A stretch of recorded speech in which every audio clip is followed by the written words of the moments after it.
Hello, so how are you? ඉතින් දැන් මේ වීඩියෝ එකකින් ඔයා ඉගෙන ගන්න යන්නේ අපි එදිනෙදා නිතර කතා කරන අදහස් කීපයක්. ඕකේ? මේ අදහස් ඔයාට හරිම ලේසියෙන් සරලව ඉගෙන ගන්න පුළුවන්. මේ වීඩියෝ එකේදී මම මේ අවස්ථාවන් එකින් එක පැහැදිලිව කියලා දෙනවා. දැන් ඔයාට කියන්න උනොත් එහෙම ඒක මට දෙන්න. ඒක මට දෙන්න. ඒක මට දෙන්න. වගේ දුව පුතා එක්ක හරි කතා කරද්දී මේ දේවල් පුරුදු වෙන්න. පොඩි ඉංග්‍රීසි දේවල් ඉංග්‍රීසි වල හැමදේම ඉගෙනගෙන කතා කරන්න ඉන්න එපා. ඒ නිසා මේ පොඩි අදහස් ඉංග්‍රීසි වලින් කියන්න හුරු වෙන්න. ඒක මට දෙන්න. Give it to me. Give it. Give it to me. Give it to me. Give it to me. ඒක මට දෙන්න. Give it to me. ඔක කියන්න පුළුවන් give me it කියලා. Give me it.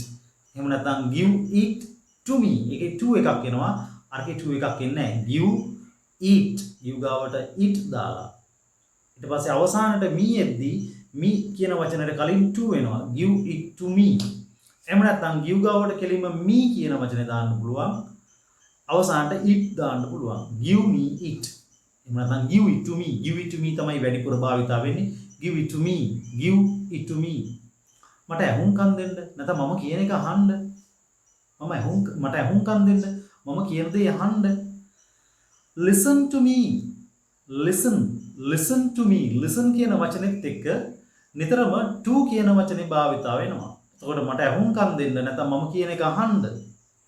Listen to me. Listen to me. Listen to me. Listen to me. Listen to me. Listen to me.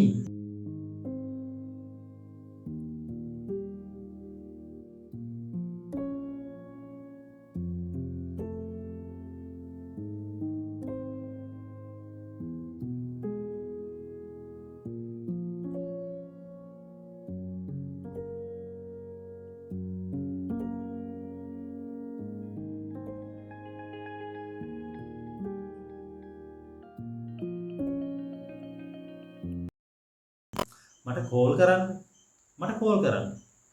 call me. මට call කරන්න. call me. කරුණාකරලා මට call කරන්න. please call me. කරුණාකරලා මට call කරන්න. please call me. මේ වගේ හරි සරල කොටස් ටිකක් මම මෙතනදී කියලා දෙන්නේ.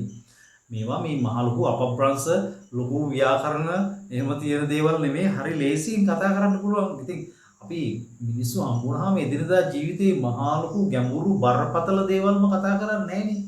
නේද? දැන් ඔයා ගෙදර මොනවා හරි වැඩක් කර ඉද්දී කාගෙන් හරි යමක් ඉල්ලනවා. ඒක මට දෙන්න. give it to me.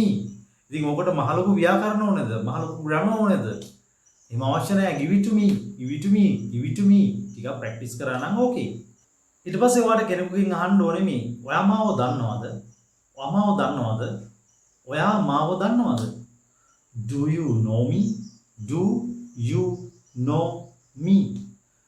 Do you know me? Do you know me? Do you know me? Do you know me? ඔයා මාව දන්නවද? Do you know me? Do you know me? ඔයාට මාව ඇහෙනවද? Do you hear me? Do you hear me? Do you hear me? Do you hear me? Do you hear me? ඔයා මට ආදරෙයිද? Do you love me? Do you love me? Do you love me? Do you love me? ඔයා මට ආදරෙයිද? ඔයා මේකට කැමතිද? Do you like this? Do you like this? Do you like this? Do you like this? Do you like this? ඔයා මේකට කැමතිද? Do you like this? Do you like this? ඔයා මේකට කැමතිද? එතකම මේ අර ඔයාට මාව ඇහෙනවද? Do you hear me කියන එකට can you hear me කියලා කියන්නත් පුළුවන්. Can you hear me? Can you hear me? ඔයාට මාව පේනවද? Can you see me? Can you see me? ඔයාට පුළුවන්ද මට උදව් කරන්න? Can you help me? Can you help me? ඔයාට පුළුවන්ද මාව තේරුම් ගන්න? Can you understand me? Can you understand me? Can you understand me? දැන් අපි හිතමුකෝ ඔයාට මේ ඔයාලා ගෙදරට ලියුමක් ලැබිලා තියෙනවා. හැබැයි ඒ ලියුම ඔයාට නෙමෙයි ලැබිලා තියෙන්නේ. සමහරට ඔයාලගේ ගෙදර කෙනෙකුටත් නෙමෙයි ලැබිලා තියෙන්නේ. වැරදිලා තමයි ලියුම ඔයාලා ගෙදරට ඇවිල්ලා තියෙන්නේ. ඔයා කියනවා මේ ලියුම මට නෙමෙයි. This letter is not for me. This letter is not for me. මේ ලියුම මට නෙමෙයි. මේ ලියුම අපිට නෙමෙයි. This letter is not for us. This letter is not for us. This letter is not for us. මේ ලියුම ඔයාට නෙමෙයි. This letter is not for you. This letter is not for you. This letter is not for you. This letter is not for you. මට කියන්න එයා ගැන. මට කියන්න tell me. Tell me මට කියන්න. මට කියන්න ඇය ගැන. Tell me about her. Tell me about her. Tell me about her. මට එයා ගැන කියන්න. මට ඔහු ගැන කියන්න. Tell me about him. Tell me about him. Okay? Tell me about him. මාව එතෙන්ට අරන් යන්න. Take me there. Take me there. Take me there. මාව එතෙන්ට අරන් යන්න. Take me there. Take me there. Okay? Take me there. මගෙන් අහන්න එපා. Don't ask me. Don't ask me. මට කියන්න එපා. අහනවා සහ කියනවා වෙනස්. හරි? මට කියන්න එපා. Don't tell me. Don't tell me. මට කියන්න එපා. Don't tell me. මේක කරන්න එපා. Don't do this. Don't do this. Don't do this. මේක කරන්න එපා. Don't do this. Don't do this. මේක කරන්න එපා.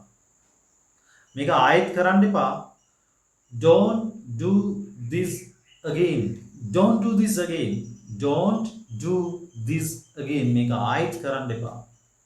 Don't do this again. මගේ යකා උස්ස ගන්න එපා. අර තරහ ගිහපුවම ඔයා ඒ විදිහට අදහස් කියනවනේ. මගේ යකා උස්ස ගන්න එපා. Don't get my devil up. Don't get my devil up. Don't get my devil up. Don't get my devil up. Right. ඉතින් මේ වීඩියෝ එකේදී මම ඔයාලට එදිනෙදා අවශ්‍ය වෙන සෑහෙන අදහස් කීපයක් කියලා දුන්නා. මේ දේවල් හොඳින් පුහුණු වීම කරන්න. හැම වීඩියෝ එකකම මම කියනවා වගේ පුහුණු වෙන එක නවත්තන්න එපා. පැහැදිලිද? දවසට පැයක් දෙකක් අරගෙන මේ දේවල් හරි ලස්සනට පුහුණු වීම කරන්න. එතකොට ඔයාලට මේ ඉංග්‍රීසි භාෂාව අමාරු වෙන්නේ නැහැ. දැන් මට සමහර කට්ටිය කෝල් කරලා කියනවා මේ YouTube videos බලලා මගේ විතරක් නෙමෙයි ගොඩක් ගුරුවරුගේ YouTube channels තියෙනවා. එයාලා ගොඩක් ගුරුවරු හැම ගුරුවරයෙක්ම වගේ හොඳින් උගන්වනවා. ඉතින් එයාලගේ හැමෝගෙම videos බලලා එයාලා කියනවා මම මේ YouTube channel වලින් ගොඩක් දේවල් ඉගෙන ගත්තා. සමහරවිට මම එයාපෝට් එකේදී කතා කරන දේවල් ඉගෙන ගත්තේ YouTube channel බලලා. ඉතින් ඒ නිසා මේ YouTube channels වලින් මගේ විතරක් නෙමෙයි අනිත් ගුරුවරුන්ගේ channel වලුත් ඉතාමත් හොඳ ප්‍රයෝජනවත් දේවල් උගන්වනවා. ඉතින් ගුරුවරු ඉගෙනුවාට විතරක් බෑ. ඉගෙන ගන්න අයත් පුහුණු වීම කරන්න ඕනේ. අපිට පුළුවන් ඔයාලව මම සහ අනිත් ගුරුවරුන්ට පුළුවන් ඔයාලව හරි ට්‍රැක් එකට අරගෙන පුහුණු වෙන විදිහ කියලා දෙන්න. ඊට වඩා දෙයක් කරන්න අමාරුනේ. කොහොමද පුහුණු වෙන්නේ? මේ දේවල් පාවිච්චි කරන්න, මේ දේවල් ප්‍රැක්ටිස් කරන්න කියලා කියන්න පුළුවන්. හැබැයි කරන්න ඕනේ ඔයා. ඒ නිසා ඔයා try කරන්න. මේ වෙනුවෙන් අනිවාර්යෙන් දවසට පැයක්වත් වෙන් කරන්න. ඉතාමත් කෙටි කාලයක් ඇතුළත ඔයාලට ඉංග්‍රීසි භාෂාව කතා කරන්න පුළුවන්. ඒ විශේෂයෙන්ම වැඩිපුර වචන ප්‍රමාණයක් ඉගෙන ගන්න. වැඩිපුර වචන තියෙන කෙනෙකුට ඉංග්‍රීසි කතා කරන එක ගේමක් නෙමෙයි. ඉංග්‍රීසි කතා කරන එක ලොකු අමාරු දෙයක් නෙමෙයි. වැඩිපුර වචන තියෙන කෙනෙකුට එයාට අවශ්‍ය අර ක්‍රම ටික පුහුණු වීම කරන්න විතරයි. ක්‍රම ටික ඉගෙනගෙන ඒ ටික පුහුණු වීම කරපුවාම කිසිම ගැටලුවක් නැතුව මේ දේවල් කතා කරන්න පුළුවන්. Okay, so let's meet with another useful video like this. ඉතින් අපි මේ වගේම ප්‍රයෝජනවත් වීඩියෝ එකක් එක්ක හම්බෙමු. channel එක subscribe කරන්න අමතක කරන්න එපා. ඔයාගේ තව යාළුවෙකුට මේ දේවල් බලලා ඉගෙන ගන්න මේ වීඩියෝ එක share කරන්න අමතක කරන්නත් එපා. ඔයාගේ අදහස පහලින් comment කරන්න.